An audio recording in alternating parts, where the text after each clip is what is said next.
There's a strange moment a lot of men experience but never talk about. You walk into a room, maybe a group of friends or coworkers, and somehow you can feel that no one really registers you. People glance, then their eyes move right past. You're there, but you're not present. That quiet pain of being unseen doesn't always mean you're boring or unattractive. Most of the time, it means you've developed tiny habits that tell the world, I don't need to be noticed. And the world listens. The good news? Presence isn't something you're born with. It's something you train. And once you understand the small things that make you fade, you can reverse them just as easily. Today we'll go through 7 subtle habits that make people overlook you, and how to switch each one off, starting right now. Let's start with your face, because your face talks long before you open your mouth. Have you ever checked your reflection when you're thinking or listening? Chances are your expression is completely blank. Not calm, just empty. You're not angry, not sad, just off. Psychologists call this neutral masking. It happens when the muscles in your face stay disengaged for long periods. Other people's brains interpret that stillness as no signal received. And when there's no signal, the brain automatically files you away as background. I had a friend named Aaron who complained no one remembered him after social events. We filmed him at a party once. Every time he wasn't speaking, his face went completely blank. Eyes half-focused, mouth straight line. He looked bored, even though he wasn't. When he saw the video, he started practicing small, natural micro-reactions. A slight eyebrow lift when he heard something interesting.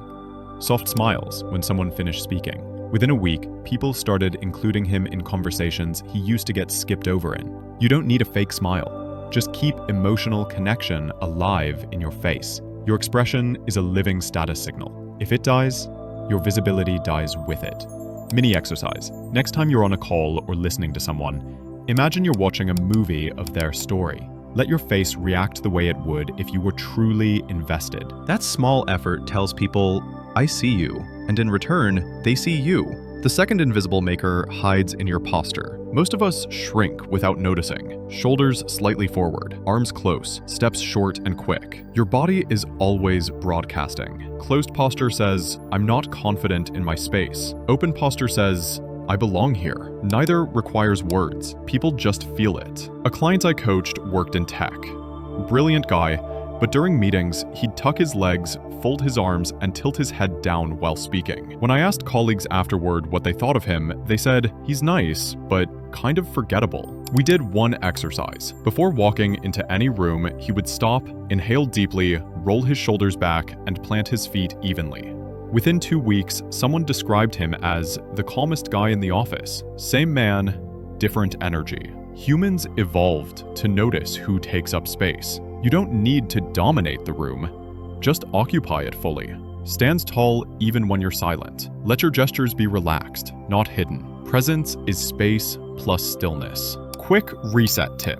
Whenever you catch yourself slouching or crossing your arms, imagine there's a string pulling the top of your head slightly upward. You'll breathe deeper, speak slower, and people will feel your steadiness immediately. If your face and body are visible, your voice is the signal that seals it. Yet most people's voices are completely drained, rushed, shallow, or monotone. Your tone carries emotion. When emotion disappears, words lose weight. It's not volume you're missing, it's resonance. Think about the last time someone read instructions to you in a flat voice. Even if the information was useful, your brain tuned out in seconds. Now, think about a teacher or storyteller whose tone had rhythm. You leaned in without realizing why. A strong voice doesn't shout, it rests. It has quiet power because it comes from the chest, not the throat. Try this. Before you speak, breathe through your nose and feel your stomach expand. Then talk while keeping that lower pressure steady. Instantly, your pitch drops a little, and your words carry warmth instead of tension. Pauses aren't awkward, they're magnetic. They give people time to feel your words. If you speak slower and with that grounded breath, you project calm authority. The kind that makes people listen before you even finish your sentence. Micro practice. Record a short voice memo explaining something simple, like what you had for breakfast. Play it back. If you sound rushed or thin, lower your shoulders, breathe again, and redo it.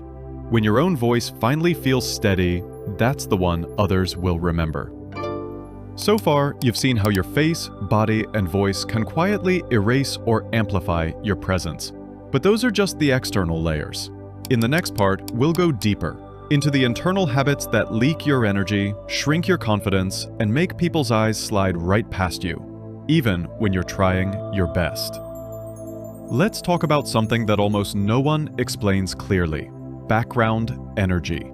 This is the invisible layer of awareness that people feel when you're around. When your mind is overthinking, comparing, replaying old moments, or worrying about how you look, your energy collapses inward. Your body might be there, but your attention isn't. And people subconsciously sense that as absence. Our brains evolved to read attention like heat. When you're genuinely focused on something outside yourself, the person speaking, the environment, the details, people feel that warmth. A student once told me he felt ignored in every group setting. He wasn't shy, but during conversations he kept analyzing himself in real time. Did I sound weird? Did they like that joke? That self-monitoring was killing his presence. When I asked him to try one simple shift, to observe others instead of himself, his results were instant. Within minutes, he noticed people started locking eyes with him longer. They could feel his awareness again. Presence isn't about controlling the room. It's about being fully engaged with what's happening right now. Your attention is magnetic. Where it goes, energy flows. Try this exercise. Before you enter any space, say quietly to yourself, "Let me see, not just be seen." That one line flips your focus outward and brings you back into the moment. Let's move to a subtle social habit that instantly lowers your perceived presence: the over-apology reflex. It's not just saying sorry. It's softening your words too much. It's apologizing for taking up time or space. It's the nervous laughter after you share an opinion. You might think it makes you polite, but to others, it communicates uncertainty. A quiet message of, "I'm not sure I deserve to be here." I once worked with a talented designer who apologized before almost every suggestion. "Sorry, maybe this is dumb, but what if we..." No one took his ideas seriously. We practiced removing that first word, sorry. Next meeting, he simply said, "Here's another direction we could test." Same idea, but this time people stopped and listened. You can still be humble without shrinking. Replace sorry with gratitude. Sorry for the delay, thanks for your patience. Sorry if that makes sense. Does that make sense for you? You stay kind, but you hold your ground. Quick mindset shift. Every time you're about to apologize unnecessarily, ask, "Am I really at fault, or just afraid of being judged?" If it's fear, speak without apology. That quiet strength rewires how people treat you. This one is deeper and maybe the hardest to face. Many people fade into invisibility not because of shyness or insecurity, but because they've stopped feeling alive in their daily life. Wake up, scroll, eat, work, repeat. Same tone of voice, same walk, same route. And over time, your energy becomes predictable, dull, automated. You can spot this in people's eyes, that flat, distracted look of someone just surviving the day. And others don't engage because there's nothing new to feel from them. You don't need to move to another country or start a new career. You just need to start noticing again. Try this. When you walk, feel your steps. When you shower, actually notice the temperature and sound. When someone talks, listen with the curiosity of a child. Awareness wakes up your presence. It softens your face, deepens your breathing, and restores life to your eyes. And when your energy feels alive, people naturally want to be near you, because most of the world is half asleep. Once a day, choose one ordinary activity: eating, cleaning, driving, and do it completely consciously. You'll feel more grounded, and strangely, more magnetic. The final habit might sound simple, but it's foundational. It's neglecting the small rituals that remind you you're worth taking care of. You can tell when someone respects themselves by how they treat the unnoticed moments, how they make their bed, how they speak to themselves, how they dress when no one's watching. Every little act of self-care is a micro-signal to your subconscious. I'm worth the effort. Skip enough of those acts, and the opposite message forms. I don't matter that much. That energy leaks into your posture, your voice, and how others respond to you. Start small. Lay out your clothes with intention. Keep your space clean. Moisturize, stretch, breathe. None of these are about vanity. They're daily reminders that you're showing up for yourself. And when your body senses that consistency, your presence becomes grounded and certain.